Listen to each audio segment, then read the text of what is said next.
G spots, or the Grafenberg spots, is a zone inside the vagina that can create some feelings of pleasure, some orgasms. It's actually part of the clitoral network, and it was introduced by one Dr. Beverly Whipple.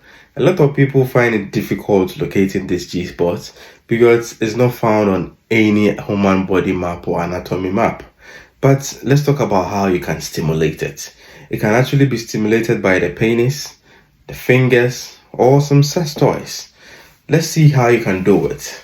So let's say the lady is in a relaxed state right in front of you. I'm going to use my finger. You can use one or two fingers.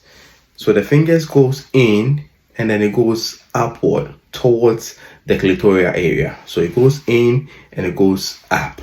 It actually feels like the roof of the mouth, but it's more rough and spongy.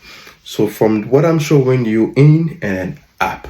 It can even be with some sex positions. So some sex positions like the cowgirl, when the lady is riding, the penis goes up that way, doggy, and also some closed missionary positions. It can vary from person to person. So you can explore.